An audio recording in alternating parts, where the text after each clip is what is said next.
Senator Cory Booker, remember his Spartacus moment during the Kavanaugh smear hearings where he said that I was going to release documents that he was not allowed to release? Because I guess this is my Spartacus moment.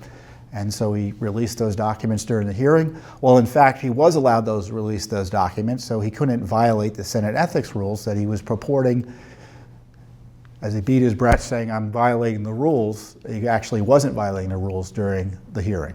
So what he did was he went online and violated the rules. And these were documents about Kavanaugh's time as a, I think, White House counsel or working in the White House.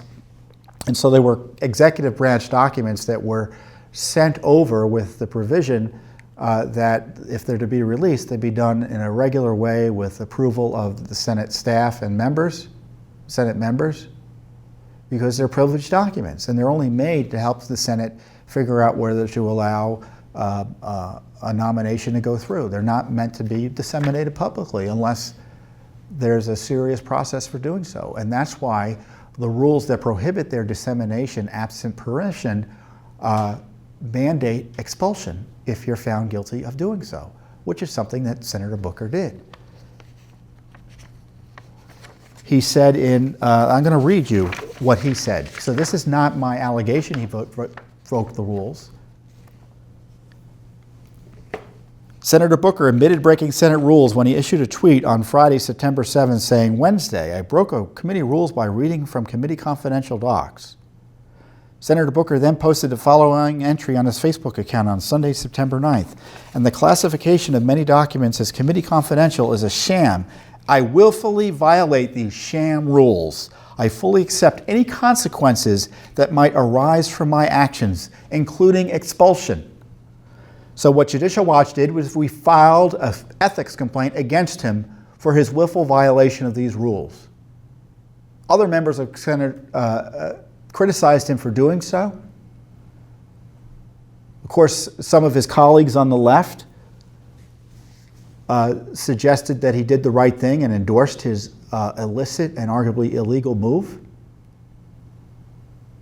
So the question is, was the Ethics Committee going to do anything?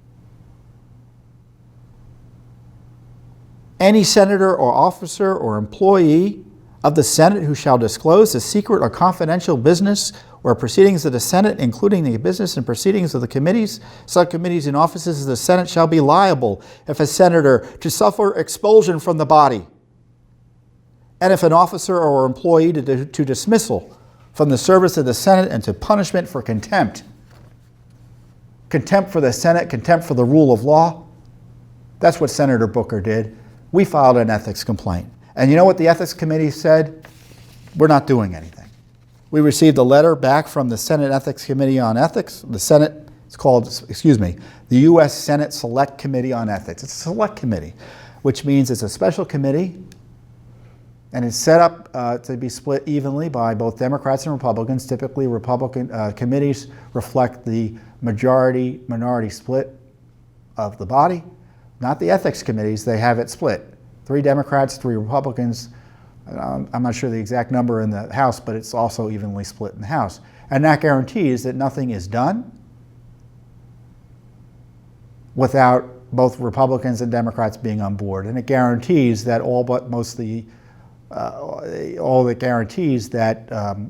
partisans can come in and stop it from happening. But in the case of this case, both the Republicans and Democrats are happy to give Senator Booker a pass. Of course, the senators who were involved couldn't be bothered to sign the letter because I guess that was too embarrassing. We received a letter from the Ethics Committee Chief Counsel and Staff Director, Deborah Sue Meyer, who responded to our letter by saying, the Senate Select Committee on Ethics has reviewed the complaint you filed against Senator Cory Booker dated September 12, 2018. The committee carefully evaluated the allegations in the complaint and based on all the information before it, determined that no further action is appropriate. Thank you for your correspondence with the committee. And that's the end of it. Senator Booker admits to violating the rules, and it was all part of this effort to smear Brett Kavanaugh. And rather than enforce the rule of law and vindicate the United States Senate, you had the senators on the Ethics Committee, who really are tools of the leadership, refused to take action against Booker, who now is running for president, which is his right. But it seems to me if you admit to violating the rules in such an egregious way, you should be subject to expulsion. And the committee couldn't be bothered to even do a letter slapping him on the wrist. This shows you that the corruption in the Senate is bipartisan, and it's shameful and disgraceful. And this is a continuation of the Senate's abuse of Brett Kavanaugh. And Republicans can complain about the abuse, but they signed on to it in part by allowing Senator Booker to get away with what he did against Kavanaugh. And who are the members of the Senate Ethics Committee? They are Johnny Isakson, who is a Republican from Georgia, Christopher A. Coons, who's a Democrat from Delaware, Pat Roberts, who's a Republican from Kansas, Brian Schatz, who's a Democrat from Hawaii, James Risch, who's a Republican from Idaho, and Jeanne Shaheen, who's the Democrat from New Hampshire. So if you're a constituent of any of those members, you should let them know what you think. And you should let your other senators know what you think about the shameful and disgraceful decision by the Senate Ethics Committee to give Senator Cory Booker a pass for knowingly violating Senate rules, as I say, in order to smear Judge Kavanaugh. So, but Judicial Watch isn't put off by this. I mean, I was not naive about what the Senate Ethics Committee was going to do. But someone's got to hold these senators to account. And this is why I'm pushing you to keep on pushing the Senate to do so. We just can't say, oh, well, they don't want to do anything, so that's the end of it. No. We have to hold senators to account for not doing the right thing here. Because the Senate Ethics Committee is not the end-all and be-all here. The Senate can move collectively here if they wanted to. So you should ask your members what they're doing. Because there's going to be another Supreme Court nominee, I bet you, in the next 2 years. And are they going to do what they did to Kavanaugh again? You betcha. You know why? Because they got away with it. I mean, Kavanaugh was appointed and confirmed eventually, but they took the pound of flesh. And I guarantee you they're going to, a lot of nominees who might otherwise put their names in for a Supreme Court nomination won't because of what Kavanaugh went through. And nothing's been done to reassure the American people that the Senate is still in business and acting according to the Constitution and the way the founders envisioned.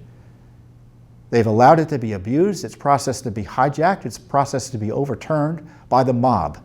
And when Senator Booker breaks the rules in an in-your-face way, they can't even collectively say what he did is a bad thing. I mean, forget about expulsion. How about a letter reprimanding him? Or a letter generally reminding the entire Senate about the sanctity of the rules requiring confidentiality for sensitive documents. This is not what the Senate did. We've got other ethics complaints pending against Maxine Waters over her incitement of violence directed at the Trump cabinet. We have an ethics complaint still pending on Adam Schiff, which is ethics committees in cover-up mode on both, especially the Adam Schiff complaint, where it's pretty cut and dry that he violated the rules in confirming classified information in violation of his commitment as an Intelligence Committee member to be sure not to highlight or disclose classified information. He did that. The House Ethics Committee hasn't done anything on it. And again, that happens because both members of both parties don't want to do anything. So I know it seems disheartening, but we're holding him to account. We're holding him to account. You can bet Senator Booker doesn't want anyone talking about his violation of Senate rules again. Now, he may want that because he's running for the president and he's maybe trying to appeal to the left, who's into these days breaking the rules and upholding and overturning the rule of law. But we have to hold these senators and congressmen to account. And even if they won't, we're going to keep on working to pressure the Congress to do the right thing, because we just can never give up. We can never give up.